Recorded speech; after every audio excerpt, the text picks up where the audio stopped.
Halo guys, kembali lagi bersama kami di Catatan Misteri. Welcome to our segment Secret Box yang berhashtag Humanity. Jadi belakangan ini kita ada ngepost di medsos kita mengenai konten ini dan temanya adalah luka batin dari orang tua atau keluarga. So, apa saja kisah dari teman-teman dan apa saja abstrak alam yang akan kami sampaikan? Saksikan terus video ini.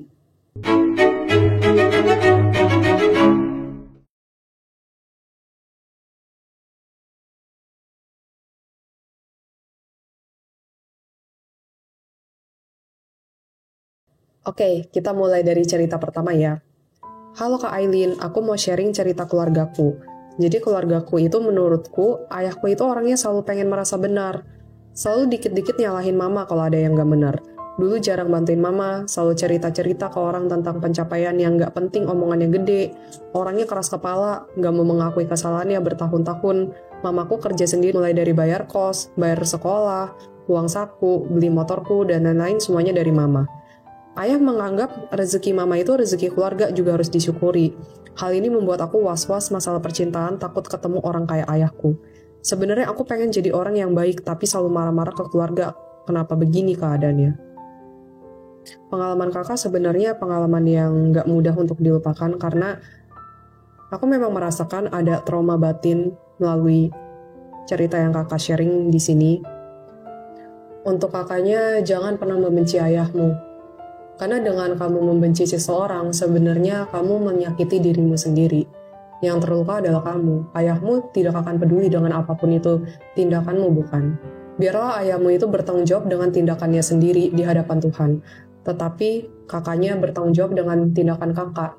Dan biarkan kakaknya sendiri menjalani hidup itu dengan baik. Dan jangan lupa juga untuk support your mom ya, karena your mom adalah ibu yang sangat baik. Dan aku yakin ibumu sangat membutuhkan support darimu. Luka batinku. Aku merusak diriku sendiri ke dalam hal seksual.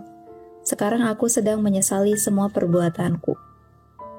Untuk kakaknya yang pernah terjerumus dalam situasi negatif, aku gak mau menghakimi kakak dengan apa yang telah kakak perbuat. Tapi mungkin apa yang kakak lakukan saat itu karena kakak mengalami sesuatu hal yang bisa dikatakan itu menyakitkan. Atau mungkin kakak punya trauma tersendiri yang bahkan kakak gak bisa cerita kepada siapapun. Dan jika saat ini kakak sedang menyesali semua perbuatan kakak, lebih baik hentikan penyesalan itu dan belajarlah untuk bangkit, merubah semuanya, merubah semua perilaku negatif kakak menjadi perilaku yang positif. Mengembangkan kembali diri kakak menjadi diri yang jauh lebih baik lagi. Hai kak, saya mau cerita tentang pengalamanku dulu dengan sosok guardian atau pengganti ortu pas SMP SMA. Sampai sekarang saya masih kepahitan dan menyimpan kedengkian atas perbuatan dia. Dan karena itu membuat saya jadi nggak bisa improve atau stuck di masa lalu itu. Saya merasa terhantui oleh perasaan pencapaian atau target oriented dan membuat saya jauh dari Tuhan. Yang dia lakukan sampai membuat saya kehilangan sosok diri sendiri. Seperti singa yang sudah lama di kandang, tiba-tiba dilepas di padang rumput, tanpa tahu mencari makan sendiri. Dia telah membuat mental dan sexual harassment, dan memaksakan untuk tidak boleh tidak tahu sama sekali. Apabila saya tidak tahu, maka saya dicap sebagai pemalas, dan ini yang masih berbekas sampai sekarang. Terima kasih Aileen dan Kak Tiara sudah mau mendengarkan cerita ini. Justru kita yang saya thank you karena kakaknya sudah memberanikan diri untuk bercerita. Untuk kakaknya, yuk kita belajar untuk move on. Masa lalu memang menyakitkan, tapi kakaknya juga butuh keberanian untuk melepaskan masa lalu tersebut. Fokuskan diri kakak dengan kehidupan sekarang, apa yang kakaknya punya, dan fokus kepada apa yang kakak inginkan supaya ke depannya masa depan kakak menjadi lebih baik. Dan juga aku merasa kakaknya boleh sesekali untuk beristirahat sebentar dan merenungkan diri.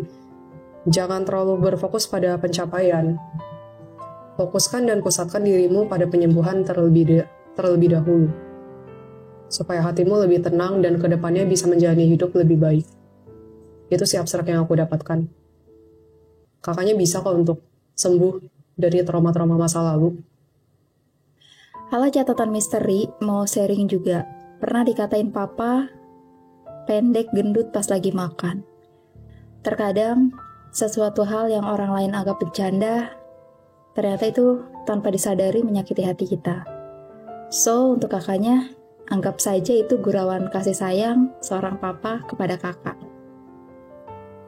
Halo Ci Aileen dan Kak Tiara, sebenarnya aku bingung mau cerita apa enggak, tapi penasaran juga. Ceritanya nggak sekomplikated orang lain mungkin, tapi ada rasa sakit hatiku dengan keluarga. Singkat cerita, orang tuaku bercerai, lalu aku masih SMP dan tidak begitu ingat bagaimana kondisi saat itu. Yang jelas, keadaan itu membuatku jauh dari semua keluarga. Ketika masih SMP, aku membunyikan fakta dari teman-teman kalau keluargaku sudah tidak satu, takut dikucilkan atau dianggap kasihan. Jadi itu yang membuatku semakin kacau karena tidak ada tempat untuk cerita. Mulai saat itu, aku bersikap untuk bisa independen dan tidak mengandalkan orang lain. Memang orang tuaku tidak jahat kepadaku, tetapi secara tidak disadari perasaan sebel terhadap orang tua tetap ada. Namun karena mereka orang tuaku dan baik terhadap aku, jadi aku tidak bisa membenci mereka. Hanya muak dengan keadaan. Alhasil aku sempat menyalahkan diriku sendiri dan masuk di frekuensi negatif.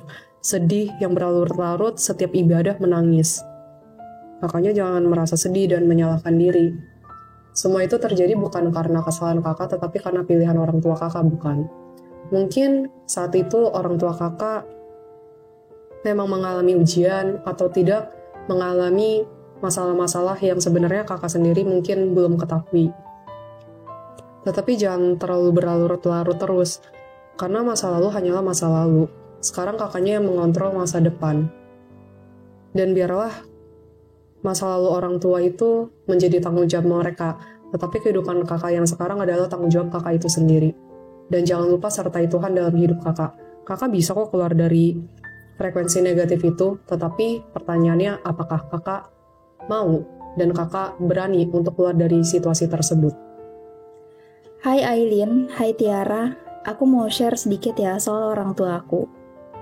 Anak pertama dari 3 bersaudara, sampai sekarang belum tahu siapa ayah kandung aku. I'm too afraid to ask my mom about it. I think umur 14-15 tahun aku baru tahu kalau ayah aku yang sekarang bukan ayah kandungku.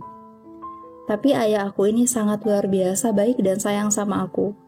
Kadang ada di benak aku pengen tahu siapa ayah kandung aku, tapi aku takut untuk tanya ke mama.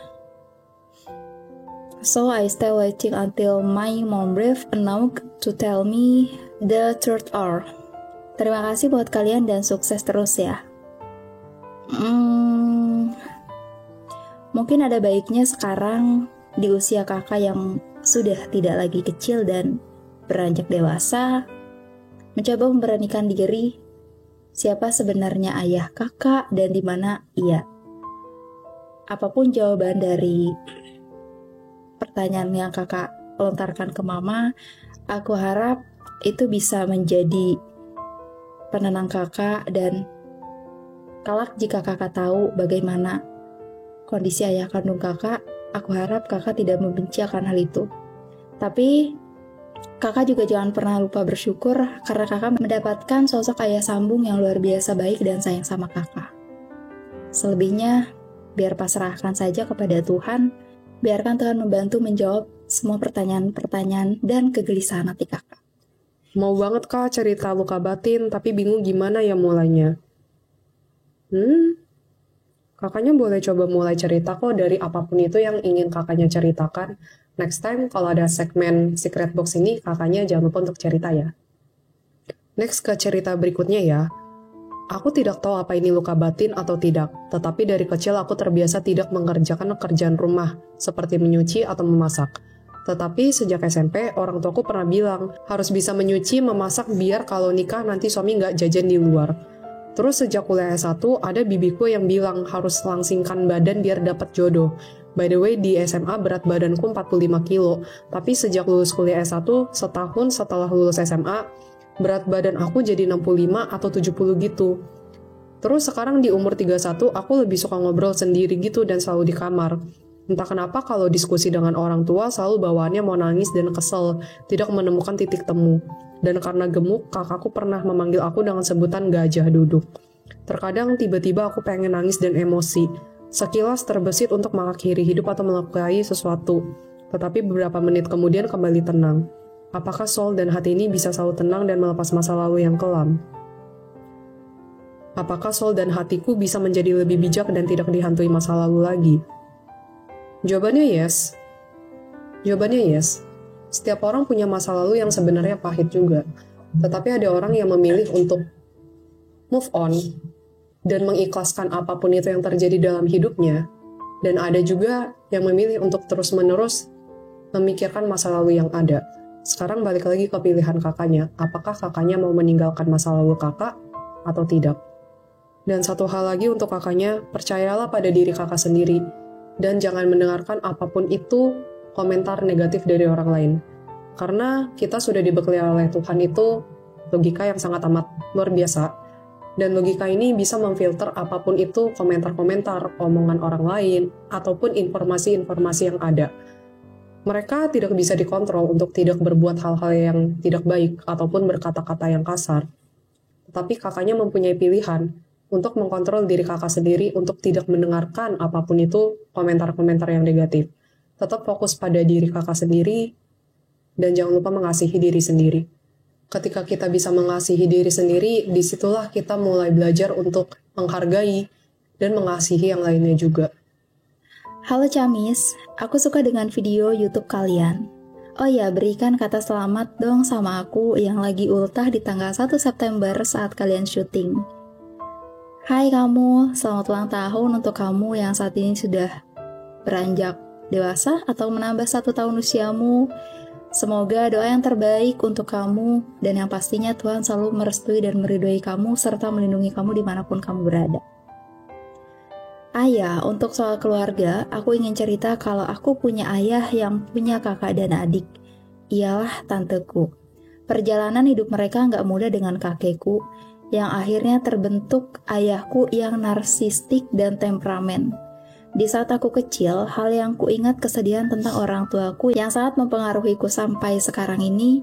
Syukurnya, aku punya tante yaitu kakaknya ayah yang bantu kami saat kecil untuk biaya sekolah dan kebutuhan yang lainnya. Aku bingung saat kecil ayahku, adik-beradik sering kelahi yaitu tante-tanteku. Sampai saling mendiamkan satu sama lain.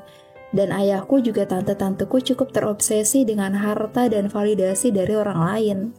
Ada keinginan di hatiku keluarga dari ayah bisa berbaik-baikan dan tidak seperti anak kecil. Tapi aku hanyalah seorang anak yang masih punya luka dari sikap ayah aku, yang dimana aku sekarang masih untuk healing diri sendiri. Dan aku rindu. Sebenarnya bisa dikatakan ini permasalahan antara ayah kakak dengan saudara-saudaranya. So kalau misalkan kakak pengen berani membicarakan hal ini, gak usah sama saudara ayah, tapi lebih dulu sama ayah. Coba kakak untuk bisa berdiskusi, ngobrol, bagaimana dan apa yang kakak rasakan, apa yang kakak pengen. Gak ada salahnya kok kak kita mengutarakan isi hati kita. Gak ada salahnya kita mengutarakan apa yang kita rasain. Misal, kakak gak suka dengan ayah, sifat ayah yang temperamen, suka marah-marah. Dan terlebih lagi kakak gak suka dengan keributan yang diciptakan oleh ayah dan saudaranya.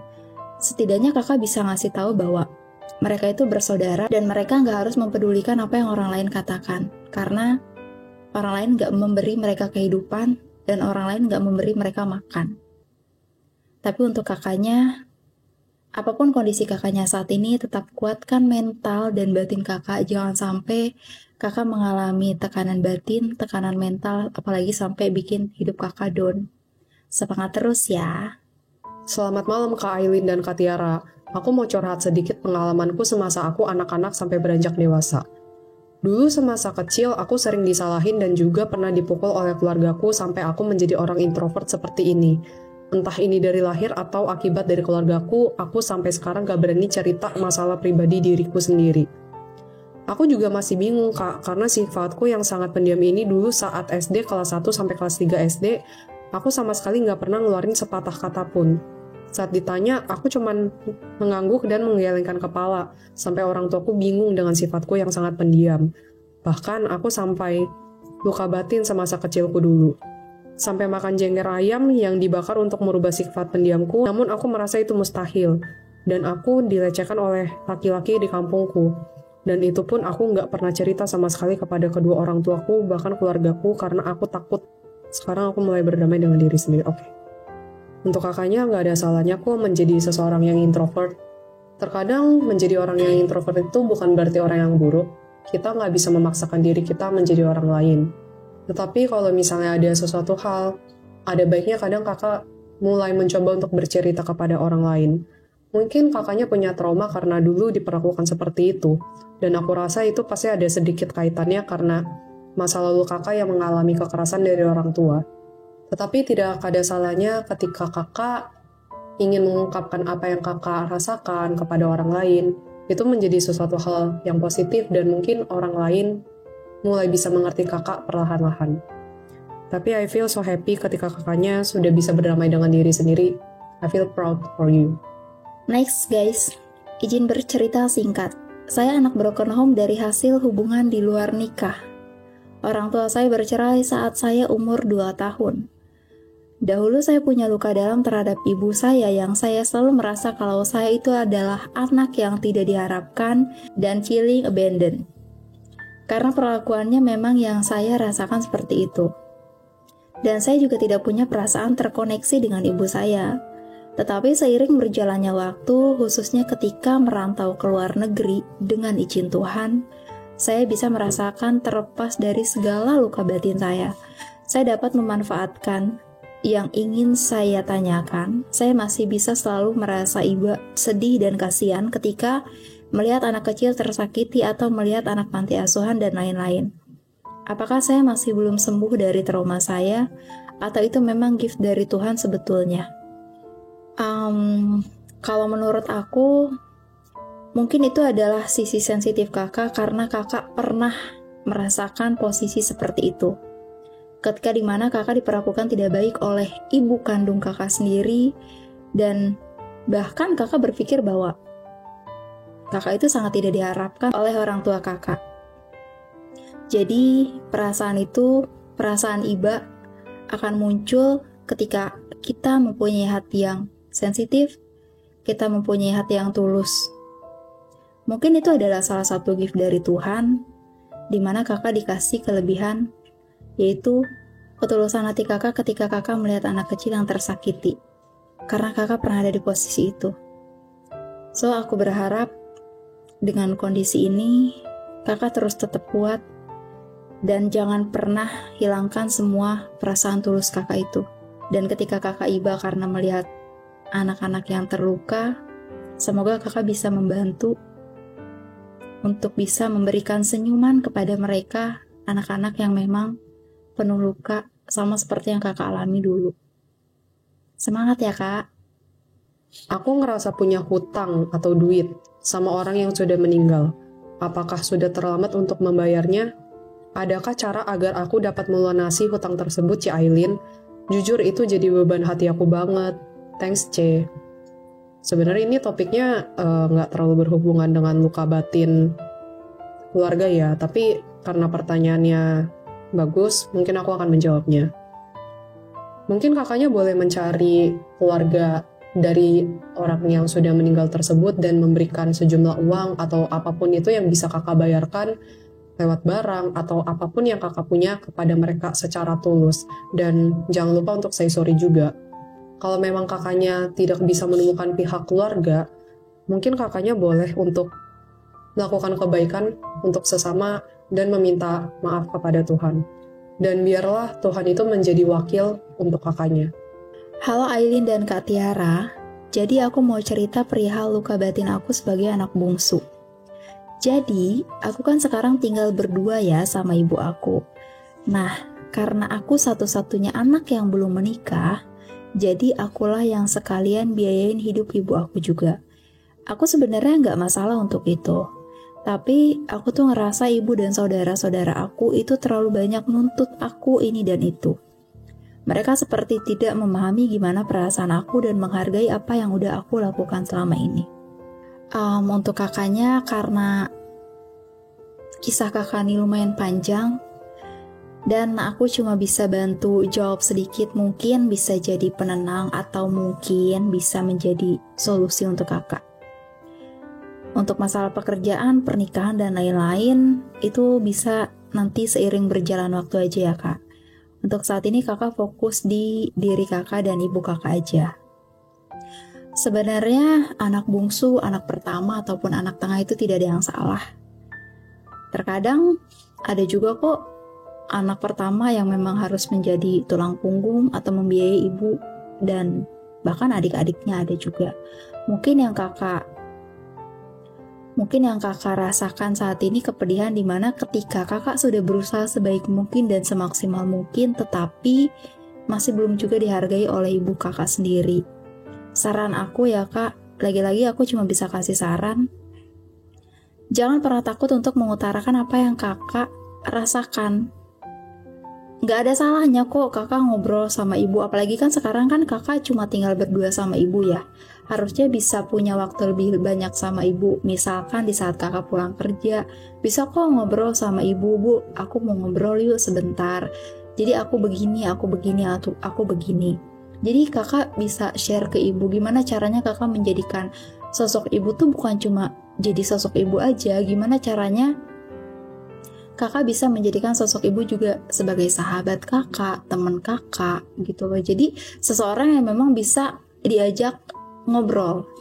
Biasanya ketika kita sudah berdiskusi satu sama lain, mengeluarkan isi hati apa yang kakak rasain, mengeluarkan isi hati apa yang kakak mau, aku yakin kok ibu kakak tuh pasti akan mengerti. Oh, jadi kondisi kakak seperti ini.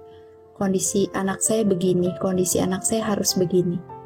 Kalaupun misalkan kakak capek dengan tuntutan orang tua kakak, pelan-pelan kasih pengertian bahwa udah loh bu, jangan terlalu banyak nuntut aku gini. Aku gak apa-apa kalau ibu nuntut aku cuma bisa berusaha semaksimal mungkin, selebihnya serahkan lagi sama Tuhan. Saran aku begitu, saran aku luangin waktu lagi untuk kalian ngobrol. Apalagi kan katanya kakak kerjanya WFH ya, jadi lebih banyak waktu di rumah dong harusnya. Jadi pergunakan waktu kakak itu ketika kakak sedang tidak bekerja untuk coba ngobrol face to face bersama ibu kakak, saling memahami isi hati satu sama lain. Semoga jawaban ini sedikit membantu dan mengurangi semua rasa takut kakak dan rasa cemas kakak. Perihal pekerjaan, jodoh, dan lain-lain, balik lagi serahkan sama Tuhan. Rezeki ada yang ngatur, jodoh juga ada yang ngatur. Jangan pernah takut rezeki ketuker, jangan pernah takut jodoh juga ketuker. Oke? Selamat pagi Kak Aileen, aku bukan pencerita yang baik, tapi dengan cerita di sini tentang luka batin yang pernah aku alami, semoga bisa mengurangi rasa trauma yang aku rasain. Pada tahun 2019, aku hamil anak pertama, dan saat usia kehamilan 7 bulan, aku mengetahui bahwa suamiku berselingkuh dengan perempuan bernama. Hari-hari aku jalani dengan tangisan. Aku terus meminta maaf pada janinku, maaf karena terus menangis. Sampai akhirnya Oktober 2019 aku melahirkan anak perempuan. Dia sehat dan juga cantik. Aku kira dengan lahirnya anak pertama kami suamiku akan berubah, namun ternyata 11 hari setelah aku melahirkan aku menemukan fakta bahwa suamiku masih berhubungan dengan. Bahkan mereka berkali-kali check-in ke hotel. Bahkan pernah satu kali aku minta antar ke hotel tersebut untuk memastikan apakah suamiku pergi ke sana. Dan benar saja dugaanku, dia benar-benar check-in di sana. I feel so sorry ketika kakaknya mengalami hal ini, dan ini pasti bukan pengalaman yang mudah ketika kakaknya sedang mengandung dan harus merawat bayi. Kalau memang kekeluargaan ini tidak harmonis lagi, dan menurut kakak tidak positif lagi, mungkin kakaknya bisa mencoba untuk keluar dari hubungan yang mungkin toksik atau nggak sehat ini. Karena kesehatan batin kakaknya dan bayi kakak itu jauh lebih penting. Kita nggak bisa berharap pada manusia-manusia yang nggak bisa menghargai kita. Tadi aku sempat tanya Apsara Kalam, kedepannya mungkin kakaknya jangan terlalu banyak bergantung ataupun berharap pada suami sih. Lebih baik berusaha sendiri dan serahkan apapun itu kedepannya ke dalam tangan Tuhan. Biar Tuhan yang sertai dan membimbing kakaknya dalam menjalani proses ini. Aku yakin situasi kakak kedepannya bisa lebih baik kok. Selamat pagi Aileen, hari ini aku ingin mencoba membagikan sebuah cerita yang sebelumnya tidak pernah aku ungkapkan kepada satu orang pun melalui secret box catatan misteri. Aku seorang anak tunggal dari sebuah keluarga yang bisa dibilang berasal dari ekonomi menengah ke bawah. Orang tuaku pun juga berasal dari background keluarga yang biasa saja. Masing-masing dari orang tuaku memiliki banyak sekali saudara. Ayahku merupakan putra pertama dari 5 bersaudara dan mamaku merupakan putri kedua dari 8 bersaudara. Belum lagi beberapa saudara sepupu dari keluarga besar ayah yang saat ini tinggal bertetangga dengan kami. Jujur, aku tidak mengetahui apa yang sebenarnya mereka semua pikirkan terhadap keluargaku. Aku merasa banyak sekali konflik tersembunyi yang berada di dalam hatinya mereka. Entah kenapa mamaku selalu disudutkan oleh banyak pemikiran, pendapat, dan keputusan dari saudara-saudari kandungnya. Padahal mamaku juga pasti selalu berusaha yang terbaik dalam hidupnya. Belum lagi di dalam kehidupan berumah tangga, mamaku selalu mendapatkan perhatian yang buruk dari para saudara sepupu ayah. Di lingkungan tempat tinggalku, mereka hidup dengan mengontrol dan mengendalikan tetangga-tetangga yang lainnya. Korban dari keburukan yang mereka lakukan bukan hanya sebatas mamaku saja. Ada tetangga lainnya, bahkan keluarga RT sekalipun.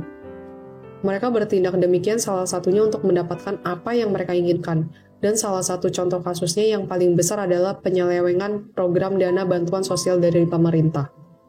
Mereka selalu mengambil sesuatu yang bukan menjadi hak milik mereka selama ini. Karena telah cukup lama bersabar, mamaku sering melihat nelangsa. Pernah terlihat menangis ketika tumpukan sampah yang mulai membusuk dibuang sedikit demi sedikit oleh mereka di samping tepat halaman rumah kami. Bau yang tak sedap hingga asap hitam hasil pembakaran sampah sudah terlalu sering masuk menjadi tamu yang tak diundang. Tanaman hias mamaku pernah dirusak, buah pepaya dan mangga pernah dipetik dan dibuang begitu saja. Teras rumah pernah dilempari kotoran kambing. Undakan anak tangga di teras depan rumah pernah dihancurkan agar mobil-mobil mewah mereka bisa lewat dan tidak terkena lecet dan lain-lain. Terkadang ayahku juga sering mengalami ketidakstabilan emosi, dan sebagai satu-satunya anak dari mereka, aku bukan hanya sedih melihat keadaan dan kondisi ini, tetapi juga tertekan dan semakin terpuruk akan kehidupan sosial dalam bertetangga. Mungkin itu saja yang ingin aku bagikan. Aku minta maaf kalau cerita misalnya lumayan panjang. Kalau memang yang dipublish, kalian bisa mempersingkat sesuai dengan kebutuhan. Aku harap akan ada pesan atau nasihat positif yang disampaikan oleh Abstrak Alam atau kubu kanan melalui Aileen yang sekiranya akan menjadi value untuk yang lain di luar sana. Terima kasih Aileen dan Katiara. Salam semangat dan sukses untuk kalian.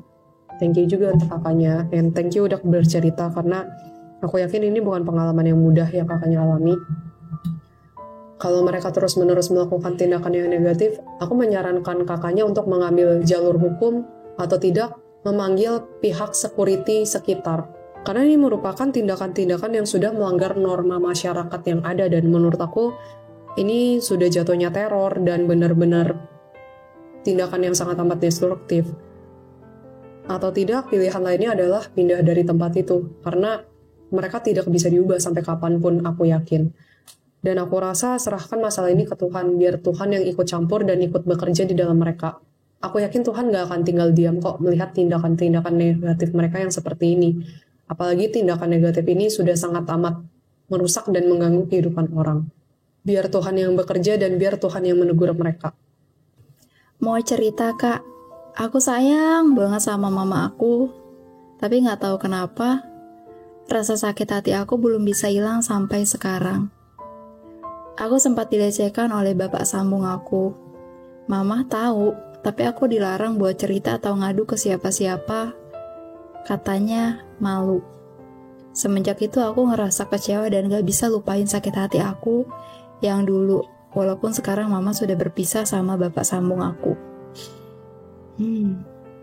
Terkadang perpisahan dari seorang pasangan akan berdampak kepada anak-anak kita. Salah satunya mungkin yang dirasain sama kakak ini. Kakak ini mendapatkan sosok ayah sambung yang tidak baik, bahkan tega melakukan pelecehan terhadap kakaknya. Untuk saat ini, aku cuma bisa kasih semangat ke kakak dan belajar untuk mengikhlaskan apa yang sudah terjadi. Maafkanlah masa lalu, maafkanlah juga ibu kakak, dan berdamailah dengan diri dan hati kakak. Terlebih lagi saat ini kan kondisinya mama sama ayah sambung kakak sudah pisah. Jadi pelan-pelan dilupakan, walaupun aku tahu sangat sulit melupakan hal itu, setidaknya kakak bisa melepaskan dan mengikhlaskan. Jadi, kakak bisa membuang semua rasa benci kakak terhadap mama kakak. Belajar memaafkan diri sendiri dan memaafkan mama kakak. Dan aku turut prihatin dengan apa yang pernah kakak alami, dan mungkin teman-teman yang lain juga pernah mengalami hal serupa tapi takut untuk berbicara. Saran aku, next time, siapapun untuk kalian yang memang mengalami pelecehan, sekalipun kalian dilecehkan oleh orang terdekat kalian, please jangan pernah takut untuk bercerita, bahkan melaporkan. Karena kasus pelecehan itu gak akan hilang hanya dalam 1 atau 2 jam, 1 atau 2 hari. Kasus pelecehan itu akan terus teringat dan terus terbayang. Jadi tolong jangan pernah takut melaporkan kejadian yang memang kalian pernah alami, termasuk kejadian pelecehan seksual. Semangat ya kak. Halo Kak Tiara, Ci Aileen, aku mau sharing ke Secret Box. Hehe. Aku punya papa yang temperamen, gak kerja. Dari kecil mamaku yang kerja. Somehow aku ngerasa kalau mama aku yang ngerangkap both, jadi papa dan mama. Dari kecil sampai sekarang, aku sering lihat papa marahin mama. Sering juga marahin anak-anaknya. Waktu kecil sering dipukul pakai ban pinggang. Ci, kata orang-orang anak dibentak, dipukul, diteriaki, itu adalah bentuk supaya kita bisa berani di dunia yang keras ini. Tapi aku belum, Ci. Aku belum kuat, belum berani, takut tiap mau ngelakuin apa-apa. Hatiku rasanya berat. Ada juga bagian dari diri aku yang takut kalau aku bakal jadi kayak papa. Dan sangat sulit rasanya nggak taruh benci ke papa. Menurut aku rasanya aneh kalau saat kecil aku lihat sebegitunya papa nyakitin kami. Tapi pas besar kita dituntut untuk berbakti. Tapi deep down aku berusaha untuk let go rasa amarah, takut, dan sedih aku. Apa aku egois atau berlebihan kalau aku merasa seperti ini? Thank you Camis kalau nanti dibaca. Thank you juga untuk kakaknya yang sudah bercerita.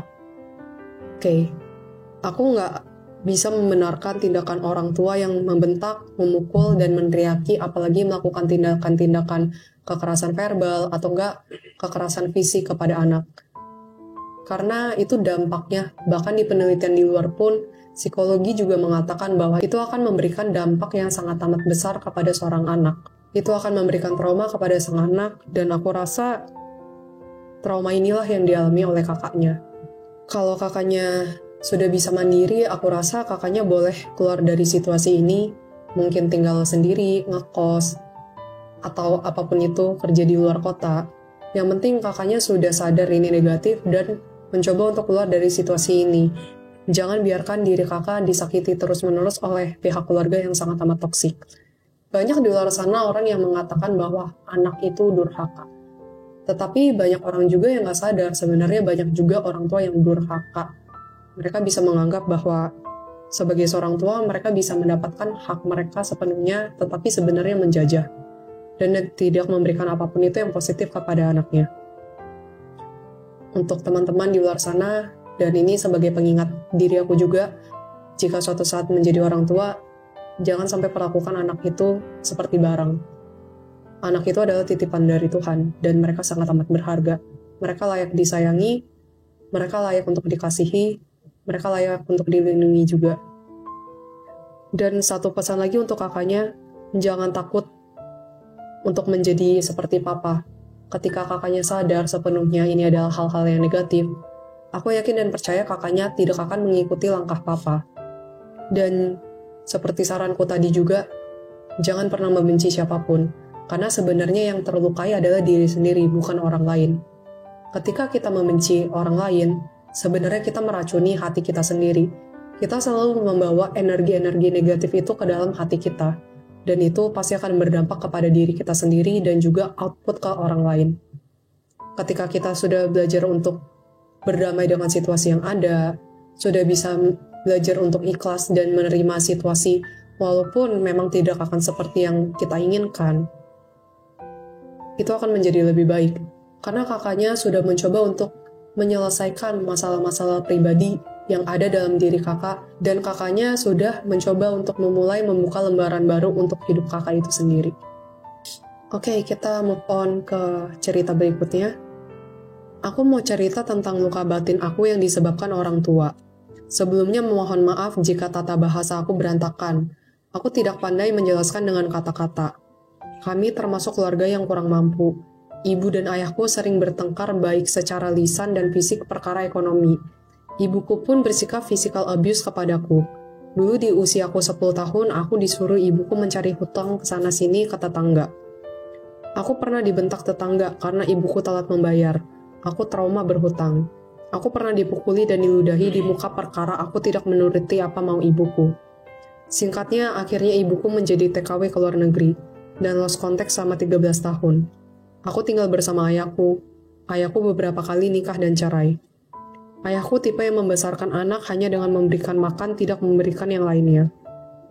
Karena pengabaian ayahku, aku beberapa kali pernah hendak dilecehkan oleh teman ayahku.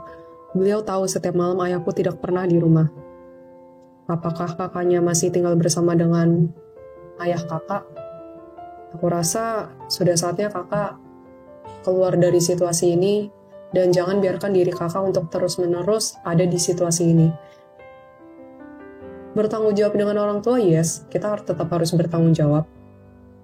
Tetapi nggak ada salahnya untuk kita keluar dari situasi yang tidak positif dan menyembuhkan luka batin kita sendiri. Terkadang kita butuh waktu sendiri dan keluar dari situasi-situasi yang toksik tersebut untuk bisa menyembuhkan luka kita sendiri. Kalau misalnya kakaknya masih kesulitan untuk menyembuhkan luka batin kakaknya bisa meminta bantuan dari yang profesional, seperti psikolog, atau orang-orang lainnya yang bisa membantu kakak. Oke. Ini ada sedikit dari Absar Kalam. Absar Kalam mengatakan bahwa lebih baik kakaknya keluar dari situasi yang toksik ini. Dan jangan sia-siakan masa depan kakak. Masa depan kakak masih sangat berharga. Jangan biarkan diri kakak terus-menerus hancur di situasi tersebut. Mungkin perjalanannya gak mudah. Tapi yakin dan percayalah, perlahan-lahan rasa sakit trauma itu akan pudar dan akan digantikan oleh memori-memori baik lainnya. Itu sih tadi pesan Absar Kalam. Halo Kak Tiara, Kak Aileen. Jadi aku berusia 16 tahun sekarang. Aku dulu waktu SD korban bully, Kak. SD aku masuk di sekolah lumayan elit dan rata-rata anaknya memang orang yang berkecukupan semua, Kak. Aku dulu masuk di sekolah itu waktu papa aku lagi berkecukupan waktu itu. Papa aku punya perusahaan juga waktu itu. Tapi setelah aku naik kelas 4, papa aku tiba-tiba bangkrut dan papaku menjadi pengangguran, sedangkan mama yang mencari nafkah buat keluarga. Aku waktu itu rasanya nggak kuat, Kak. Aku yang dulu hidupnya berkecukupan dengan enak, tiba-tiba semuanya itu hilang dan muncul banyak masalah di keluarga aku. Sampai waktu itu aku dan adik aku mau diculik karena papaku nggak bisa bayar hutangnya saat itu. Mama yang kerja keras buat bayar sekolahku yang mahal karena sekolahku memang mahal banget SPP-nya dan juga lain-lain. Sedangkan papaku pengangguran dan nggak mau nyari kerja, Kak. Dan sebenarnya papa mulai berubah drastis waktu papa bangkrut. I guess yang dialami papamu juga depresi atau enggak shock karena hal ini terjadi. Tetapi apapun itu yang dialami oleh kakak, jangan nyerah. Karena bisa jadi ini adalah ujian yang diberikan oleh Tuhan. Mungkin kesannya berat, tetapi jika kakaknya sudah dapat menjalaninya dengan baik, aku rasa ada pembelajaran yang bisa kakaknya petik. Dan aku yakin kakaknya akan bertumbuh secara spiritual maupun secara kedewasaan jiwa. Jangan nyerah dan jangan salahkan situasi. Ambillah pembelajaran yang ada dan jangan lupakan. Semua orang juga mempunyai masa-masanya yang sulit. Semua orang juga mempunyai masa-masanya yang tidak ingin dilaluinya. Tetapi itu adalah pembelajaran yang harus setiap manusia jalani. So untuk kakaknya jangan nyerah. Gak ada masalah yang gak ada solusinya kok. Halo Kak Tiara dan Aileen, apa kabar? Semoga hari kalian penuh berkah selalu.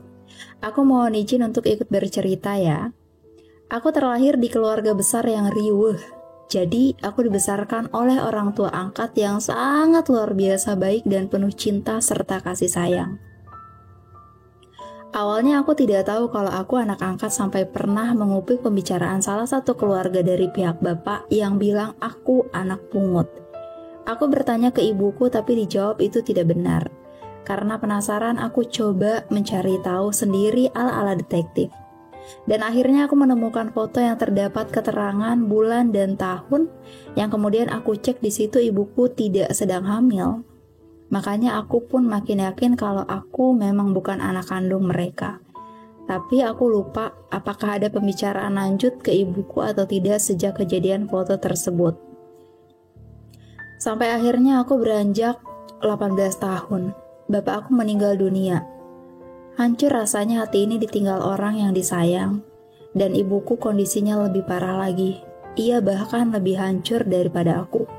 Bahkan ia berharap segera pergi juga dari dunia ini agar bisa bersama almarhum bapak. Hatiku semakin hancur. Sejak bapak meninggal, kehidupanku berubah drastis.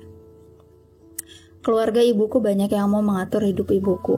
Banyak juga yang mau harta ibuku. Jujur, sejak bapak meninggal, aku pun sedikit demi sedikit berubah sampai akhirnya berubah 180 derajat. Aku mulai mencari kesenangan sesaat dan kasih sayang di luar. Bahkan aku gak peduli sama ibuku. Berdosa dan bersalah banget aku sama dia. Salah satu penyesalanku adalah menelantarkan dia dan menghabiskan uangnya. Sampai akhirnya aku menikah, hubunganku dan ibuku jadi semakin lebih baik.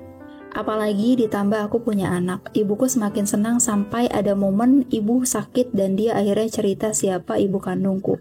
Ya notabene aku sudah tahu karena dulu ada temanku yang bilang kalau ibu kandungku adalah salah satu tanteku. Aku sudah ada feeling kalau Tante E adalah ibu kandungku. Dan ternyata benar saat ibu cerita semuanya, ibu bilang agar aku tidak marah dan tidak dendam ke dia. Aku hanya bisa jawab iya aja. Yang kemudian aku telepon Tante E untuk datang ke rumah. Awalnya dia nggak mau, tapi aku ceritain kondisi ibu dan bilang kalau ibu juga sudah cerita kalau ia adalah ibu kandungku. Akhirnya tanteku datang dengan membawa anak angkatnya. Saat tanteku di rumahku, ia tidak ada kata maaf dan hanya cerita sekilas mengenai bapak kandungku. Bahkan dia lebih cenderung bangga dengan anak angkatnya.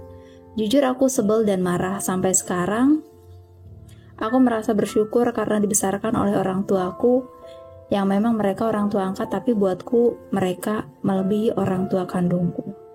Sekian ceritaku, semoga ada yang bisa diambil hikmahnya. Aku sayang sama ibu dan almarhum bapak. Mereka luar biasa, terima kasih telah mengajarkanku mengenai cinta. Dan aku sangat bersyukur sama Tuhan karena diberikan ibu dan bapak yang luar biasa baik. Untuk kakaknya, karena kakak ceritanya terlalu panjang, tapi terima kasih banyak untuk partisipasi dan keberanian kakak, di mana kakak memberanikan diri untuk bercerita mengenai yang mungkin kakak berharap ketika saat itu bertemu dengan ibu kandung bisa ngobrol atau melepas rindu, tapi ternyata tidak sesuai dengan apa yang kakak harapkan. So gak apa-apa, saat ini kan kakak sudah berumah tangga, sudah mempunyai seorang anak, atau mungkin sudah mempunyai banyak anak. Saran aku dari kisah kakak, harus banyak belajar bagaimana cara kita memperlakukan anak kita kelak. Jangan sampai anak kita merasakan apa yang kita rasakan. Jangan sampai anak kita merasakan kesakitan seperti yang dulu kita pernah rasakan. Sebisa mungkin menjadi orang tua yang baik, sehingga kelak anak-anak kita akan bangga mempunyai orang tua seperti kita. So buat kakaknya, semangat dan semangat terus. Dan jangan lupa terus berdoa, doakan untuk almarhum bapak. Dan doakan juga yang terbaik untuk ibu dan ayah kandung serta adik-adik kakak yang lain.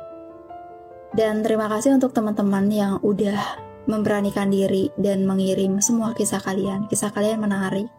Dan mohon maaf banget kalau misalkan cerita panjang kalian banyak yang harus kita potong-potong. So untuk kalian yang mungkin banyak juga yang bercerita mengenai pembulian, kalian bisa lihat video kita di Secret Box yang kasusnya tentang bully, atau mungkin di Secret Box di tema kita yang kedua tentang keluarga dan lain-lain. Dan sebelum closing, seperti biasa akan ada abstrak alam yang disampaikan oleh Ci Ailin. Oke, aku akan nyampain beberapa abstrak alam yang bakal aku dapatkan. Jangan jadikan masa lalumu itu batu sandungan untuk masa depanmu. Masa lalu adalah masa lalu. Masa depan adalah masa depan. Jangan biarkan masa lalumu itu menjadi masa depan. Setiap manusia mempunyai fasenya tersendiri di setiap momen hidupnya mereka.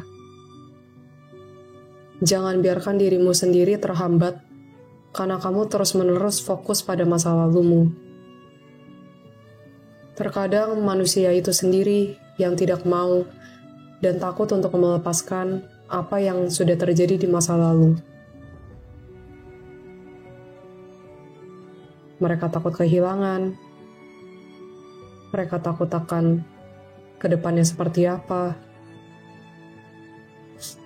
Dan banyak hal-hal yang berkecamuk di dalam hati mereka. Jangan biarkan dirimu sendiri terlarut pada masa lalu. Sadarilah bahwa itu hanyalah memori masa lalu. Terkadang kamu sendiri yang memilih untuk berlarut-larut di dalam masa lalu tersebut, padahal masih begitu banyak potensi ke depannya yang mungkin akan terjadi padamu. Hidup tidak bisa diprediksi. Terkadang mungkin kamu akan berpikir, sesuatu itu akan terjadi seperti yang kamu pikirkan. Tetapi pada fakta lapangannya, hidup itu memang tidak dapat diprediksi, karena begitu banyak cabang potensi yang bisa terjadi dalam hidupmu. Dan ketahuilah bahwa Tuhan selalu ada di sekitarmu. Tuhan selalu ada dan melihatmu. Tuhan juga merasakan apa yang kamu rasakan. Kamu tidak sendiri. Biarkan energi Tuhan yang bekerja di dalam dirimu. Ketika kamu merasakannya, kamu akan merasa bahwa kamu akan sangat bersyukur mengenai hidup itu sendiri. Kamu akan mulai bisa mengerti kenapa masalah-masalah itu bisa terjadi dalam hidupmu. Itu tadi abstrak alamnya. Pesan dariku, jangan lupa tetap menyayangi diri sendiri, karena terkadang banyak orang tanpa disadari itu sebenarnya dalam fase yang menyakiti diri sendiri. Apalagi ketika trauma-trauma itu terjadi, memang bukan kita yang melakukannya, tetapi ada pihak luar yang membuat kita trauma. Tanpa kita sadari, terkadang dengan tindakan-tindakan kita yang tidak mau memaafkan diri sendiri, dengan kita tidak membiarkan diri kita sendiri keluar dari situasi-situasi yang negatif tersebut, kita udah sama dengan menyakiti diri kita sendiri dan melukai diri kita sendiri terus-menerus. Selain menyayangi diri sendiri, jangan lupa untuk bersandar pada Tuhan. Tuhan selalu punya segala cara yang terkadang gak bisa kita pikirkan dan terkadang mungkin gak sesuai dengan yang kita mau. Tetapi aku yakin dan percaya, ketika Tuhan sudah turun tangan dan ada dalam hidup kita, Tuhan bisa mengubah apapun yang semula negatif, semula yang kita pikir itu kacau, menjadi lebih baik ke depannya. Jangan bersandar pada manusia, tetapi ingatlah bersandar pada Tuhan. Jangan berharap pada manusia juga, karena manusia selalu mengecewakan. Tetapi Tuhan punya caranya sendiri untuk menunjukkan betapa hebatnya Dia. Betapa Dia sangat amat menyayangi kita. Jangan lupa, Tuhan itu sangat amat sayang pada kita. Kadang kita lupa sebagai seorang manusia kalau masih ada Tuhan yang selalu ada di sekitar kita. Kalau ada Tuhan yang selalu menyayangi kita. Dan selalu ada Tuhan yang selalu menjaga dan melindungi kita. Dan yang terakhir, jangan benci pada siapapun itu. Ketika kita membenci, kita sama dengan meracuni diri kita sendiri. Dan efek dari racun tersebut juga akan berdampak kepada orang lain. Jangan sampai tindakan-tindakan kita, apapun yang kita lakukan, itu didasari karena dendam kita. Tuhan tidak akan berkenan ketika melihat ini, dan Tuhan akan sedih. Karena sebenarnya Tuhan pengen kita itu ikhlas dan menerima apapun itu yang terjadi dalam hidup kita. Awalnya mungkin akan sangat sulit, tetapi ketika kita belajar untuk menerima, ketika kita berani untuk menerima situasi yang ada, di situ Tuhan akan bekerja di dalam diri kita. Sama yang terakhir, ketika teman-teman merasa bahwa teman-teman membutuhkan bantuan dari orang lain, jangan pernah sungkan dan jangan pernah malu untuk meminta bantuan dari orang lain. Karena terkadang mungkin masukan dari orang lain, rasa care dari orang lain, ataupun tindakan-tindakan afeksi kecil dari orang lain tersebut bisa membantu kita supaya kita lebih bisa mengikhlaskan apapun itu yang terjadi. Kuncinya adalah acceptance, ikhlas atau menerima situasi yang ada. Kedua, self-love. Yang ketiga, jangan lupakan Tuhan. Ketika 3 hal ini diterapkan ke dalam hidupnya teman-teman, aku yakin dan percaya hidup teman-teman pasti akan ada perubahan yang lebih baik. Dan teman-teman akan merasakan bahwa hidup itu nggak semuanya mengenai penderitaan kok. Tetapi masih ada hal-hal yang positif. Mungkin teman-teman akan memasuki fase yang mulai menikmati hidup itu sendiri dan mulai memandang bahwa dunia itu tidak semuanya mengenai hal-hal yang negatif. Tetapi ada juga hal-hal yang indah di balik itu semua.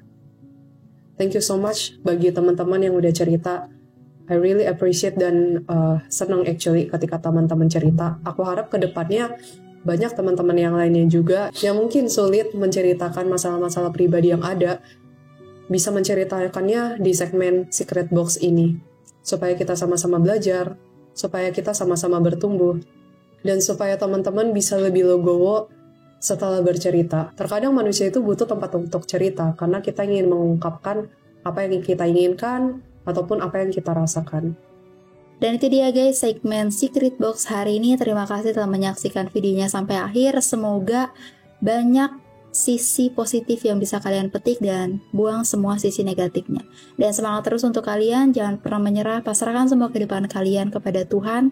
Jangan pernah takut dengan apapun yang akan terjadi dan jangan pernah takut dengan apapun yang sudah terjadi. So, terima kasih untuk kalian. Jangan lupa terus di like, comment, subscribe. Follow terus akun sosial media kita yang ada di deskripsi. Dan untuk kalian juga yang pengen ikutan segmen charity berbagi, ada link Saweria tentunya di deskripsi. Boleh kalian sisihkan sedikit rezeki kalian berapapun itu, nanti akan kami bagikan dan pasti akan masuk ke konten charity. Thank you dan see you, bye-bye. Bye-bye.